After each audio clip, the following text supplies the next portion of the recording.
amis, bienvenue sur l'Arena Game où le football mérite d'être vécu.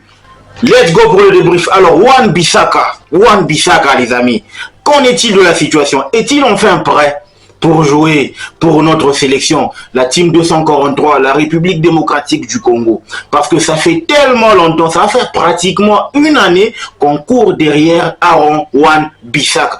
Qu'est-ce qui se passe? On va le découvrir dans cette vidéo. Let's go. Les amis, ça fait pratiquement très longtemps qu'on est en train de courir derrière ou encore de courir après Aaron Wan-Bissaka. Mais trop, c'est trop. Qu'est-ce qui se passe?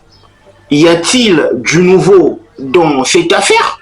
Effectivement, il y a du nouveau parce que vous allez vous souvenir que lors du mois de juin dernier, Aaron Wan-Bissaka a pu effectuer quelques voyages pour le compte de son business ou encore son académie à Kinshasa. Donc il a passé ses vacances, n'est-ce pas, au Congo central, à Kinshasa, etc.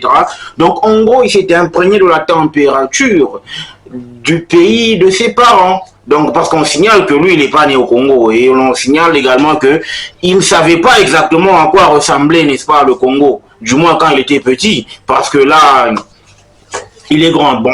Je pense qu'on lui a quand même donné, n'est-ce pas, cette opportunité de vivre une meilleure température pour lui faire comprendre que la RDC, ça n'a rien à voir avec ce qu'on nous raconte dans des télévisions, etc. C'est un pays comme tout autre pays qui est en voie de développement. Et voilà, pour moi, ce que je dis, c'est vrai. Donc, si vous allez dire le contraire, je m'en fous. Donc, les amis, c'était ça, l'histoire de... Pour un petit résumé du fait que Wan-Bissaka a foulé le sol de la République démocratique du Congo. Sauf que seulement, il y a un temps où on a dit que c'était enfin officiel parce que il a donné son aval, il a donné son accord à la Fédé de pouvoir, n'est-ce pas, changer les papiers afin qu'il puisse être éligible à l'idée de jouer pour la sélection. C'est là que même Sébastien de Sabre était content. Il a dit il est toujours la bienvenue chez nous parce que on a besoin de son profil, on a besoin de ces genres de qualité dans notre effectif. Pour un petit résumé, pour un petit rappel, on a Axel Touanzebe comme étant latéral droit, qui est en train de profiter, n'est-ce pas, de sa jeunesse afin de chipper la place d'Aldo Kaloulou ou Kaloulou, je ne sais pas. Mais, les amis, est-ce que la question se pose du fait que Axel Touanzebe commence à répondre dans des grands matchs, dans des grands événements, et il commence aussi à prendre la température du groupe. Il commence à s'installer comme étant un taulier, un cadre pour cette sélection. Est-ce qu'on a réellement besoin d'un Aaron Wan-Bissaka du haut de ses 26 ans? Est-ce qu'on a réellement besoin de ce gars? Moi, je dis oui. Moi, je dis oui. Et toi, tu vas aussi dire oui. Pourquoi? Vous savez, pour une équipe qui se veut ambitieuse, pour une équipe qui veut aller loin, doit normalement avoir deux bons pions à chaque poste. Doit normalement avoir de la qualité dans son effectif. Doit normalement avoir des joueurs qui apportent un profil différent à chaque effectif. Pourquoi? Parce qu'on ne joue pas le même adversaire aux mêmes configurations match après match. Parfois, on peut jouer bloc bas, on peut jouer bloc haut, on peut jouer contrôle de balle, etc. C'est le type d'adversaire que l'on peut croiser, n'est-ce pas, tout au long du parcours des éliminatoires, de la compétition proprement dite, etc. Donc, d'où je pense que si même Sébastien de Sabre est toujours ouvert, n'est-ce pas, à l'idée de voir Aaron Wan-Bissaka rejoindre la tanière, c'est parce qu'il estime que on a besoin de ces qualités. Moi, je ne dirais pas que Wan-Bissaka est en train de faire des caprices. Moi, je ne dirais pas que Wan-Bissaka, on est en train de le courir après. Seulement que c'est un problème administratif. Parce que je vais vous lire, n'est-ce pas, par rapport à ma petite recherche, je suis tombé sur un bon article où on dit « Si tout se passe bien, dans le mois d'octobre, les Léopards auront deux renforts de taille. Il s'agit du défenseur Aaron Wan-Bissaka de West Ham et de Willy Kambwala de Villarreal, anciennement sociétaire de Manchester United. Seulement que Willy Kambwala, ce n'est pas encore, c'est pas à l'ordre de la vidéo, mais on dit tout semble indiquer que ces deux joueurs sont proches de la sélection congolaise. Willy Kambwala, dernièrement, a reposté. Ça ne nous intéresse pas. Mais le paragraphe qui m'intéresse plus, c'est celui-ci, où on dit Aaron Wan-Bissaka, dont le dossier du changement de nationalité est en cours, a dû être arrêté car ce dernier préparait son mercato. Et il est en négociation pour sa nouvelle destination. Alors qu'il est installé confortablement dans son club, il pourrait faire son apparition dans la prochaine trêve internationale. Quoi qu'il arrive, l'équipe congolaise vous accueille, cher Banamboka. Moi, la phrase qui retient, c'est que on dit le dossier du changement de nationalité est en cours et a dû être arrêté car ce dernier préparait son mercato.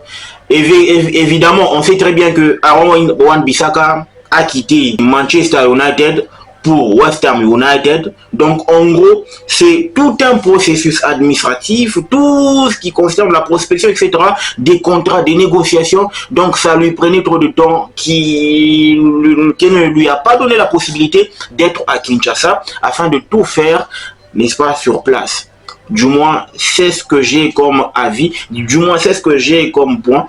Mais, est-ce que réellement, on peut arrêter le processus de changement de nationalité parce qu'on prépare son mercato?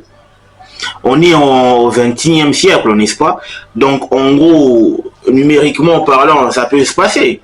Je sais pas, je maîtrise pas trop ce cadre-là, mais j'espère que vous qui me suivez, vous êtes des différents, n'est-ce pas, différents domaines. Donc, en gros, il y a des juristes et tout ce qui concerne la naturalisation, etc. Mais moi, j'ai juste des doutes. Est-ce que c'était un moyen pour lui de pouvoir au moins trouver un subterfuge que il voulait juste prendre une très bonne décision? Parce que je signale qu'il a tellement hésité à rejoindre notre sélection qu'il a attendu de pied ferme la convocation de l'équipe de Three Lions, mais malheureusement, that never happened. Ça c'est jamais arrivé et c'est pour ça que ça l'a frustré et il a dit net. Je suis en train de grandir, du haut de mes 26 ans, j'ai vraiment besoin de vivre cette expérience-là, de vivre une expérience internationale, de voir aussi comment est-ce que ça se passe. C'est pour ça que moi j'ai trouvé que ce subterfuge autour du mercato pour pouvoir prendre sa décision au calme dans son coin, je l'ai trouvé intéressant, seulement que je ne trouverai pas de conclusion hâtive à l'idée de dire non, voilà, il nous a berné parce qu'il attendait aussi une sélection. C'est vrai, il est né là-bas. Donc les amis, on ne peut pas lui en vouloir parce que c'est un binational. Tu vois? Donc là, ce qui est évident, c'est que nous attendions, étant donné qu'au mois d'octobre, on a encore une trêve parce qu'on va jouer la double confrontation face à la Tanzanie. Je pense que ça pourrait donner des indicatifs, n'est-ce pas? Soit positifs, soit négatifs sur la convocation ou non d'Aaron Wan-Bissaka ou de son éligibilité de jouer pour la sélection. Mais moi, je pense que dans son camp, on est en train aussi d'accélérer les choses à l'idée de pouvoir rejoindre parce que c'est maintenant ou jamais pour Wan-Bissaka de rejoindre la sélection parce que à partir du moment où Axel Tuanzebe est en train d'exceller avec Ipswich Town en Angleterre en première ligue et qui est en train de s'installer comme étant un taulier avec notre sélection, je doute fort qu'il puisse venir et cirer le banc.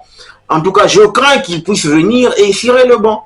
Parce que là, c'est pas encore définitif. Vous avez vu, Lionel Mpassinzao s'est fait chipper sa place par un gars qui ne joue même pas à Montpellier. Depuis le début de la saison, il joue pas.